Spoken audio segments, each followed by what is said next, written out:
लाहौर का वो साहूकार जिसके आगे बड़े बड़े रईस भी फकीर थे, जिसके आगे आधा लाहौर उसका कर्जदार था। दिल्ली के दरवाजे से गुजरते हुए लाहौर के गुमटी बाजार में एक अंदरूनी हिस्से में एक ऐसी इमारत खड़ी है जिसके सामने आज भी अंग्रेजी के धुंधले अक्षर पढ़े जा सकते हैं।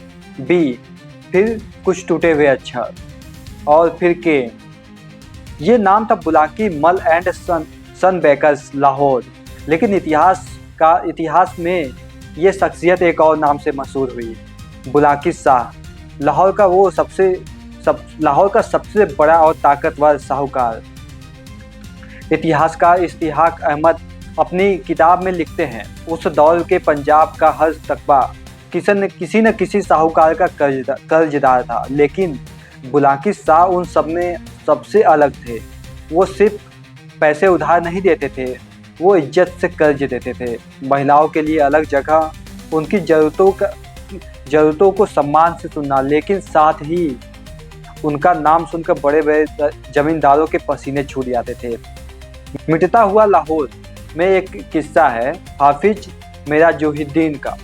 वो कहते हैं, बुलाकी शाह जिबह कहता था, 100 रुपये लो तो पहले 3 महीने का ब्याज काट लेता था। बड़े बड़े रईसों की ज़मीन उनके पास गिरवी थी। मियाँ मुमताज दौलताना के पिता जैसे बड़े नेता भी उनके कर्जदार थे। लेकिन दिलचस्प कहानी अब्दुल्ला मलिक की है। वो लिखते हैं कि एक बार वो अपने दादा के साथ गुमटी बाजार से गुजर रहे थे। अचानक दादा ने कहा, बुलाकी शाह को सलाम करो। बुलाकी शाह का नाम सुनते ही नन्हा अब्दुल्ला इतना डर गया कि उसने खड़े खड़े पेशाब कर निकल गया। ये देख बुलाकी शाह सिर्फ मुस्कुराए और उसे जिंदा रहने की दुआ देकर आगे बढ़ गए। बुलाकी शाह का दबदबा इतना था कि अल्लामा इकबाल ने भी अपने दोस्त हाफिज अहमद बख्श को उनकी गिरवी रखी ज़मीन बेचने से मना कर दिया था। इकबाल ने कहा था, जेवरात बेचो, मकान बेचो, लेकिन ज़मीन मत बेचो। मगर दुर्भाग्य से उनकी बात नहीं मानी गई। बुलाकी शाह सख्त थे लेकिन समझदार भी थे।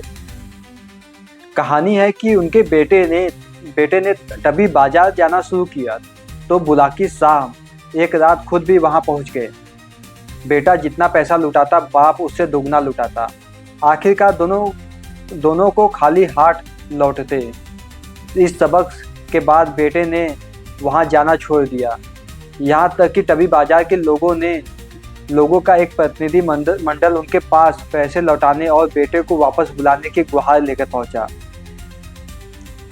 लेकिन 1947 का वो बंटवारा जिसने सब कुछ बदल कर रख देने वाला था। दंगे शुरू हुए। बुलाकी शाह के परिवार को लाहौर छोड़कर भारत जाना पड़ा। कहा जाता है कि उनके कर्जदारों के 2 कीमती रजिस्टर जिसमें बड़े बड़े जमींदारों के अंगूठे के निशान थे, लाहौर की नालियों में फटे पाए गए। किवंदती कि बुलाकी शाह ने सबको माफ़ कर दिया। लेकिन सच ये भी है कि गारंटियाँ और ज़मीनें सीमा उस पार रह गई। आज गुमटी बाजार में वो शानदार इमारत तो मौजूद है, लेकिन टूट फूट चुकी है। उसकी नाजुक बालकनियाँ, सीमेंट के गुलदस्ते और मेहराबदार दरवाजे अब जूतों की दुकानों और केमिकल की दुकानों के बीच दब गए हैं। इस इलाके में रहने वाले आफिट भट्ट जैसे कुछ लोग ही उस इमारत के बारे में जानते हैं। भारत के देहरादून में सना महरा नाम की एक महिला सोशल मीडिया पर दावा करती है, बुलाकी शाह उनके परदादा थे। उनकी दादी रमा कुमारी जिनका निधन हुआ, वो हमेशा लाहौर अपनी हवेली की यादों में खोई रहती थी। वो जीवन के आखिरी दिनों तक लाहौर लौटना चाहती थी। बुलाकी शाह की कहानी सिर्फ एक साहूकार की कहानी नहीं है, ये लाहौर की कहानी है जो एक ज़माने में बेहद रंगीन और जिंदा दिल था। ये उन रिश्तों, डर, इज्जत और दौलत की कहानी है जो एक इमारत की दीवारों में दफन होकर रह गई। आज गुमटी बाजार से गुजरने वाला शायद ही जानते हो कि वो जिस जगह खड़े हैं, कभी उसका आधा शहर उनका कर्जदार हुआ करता था।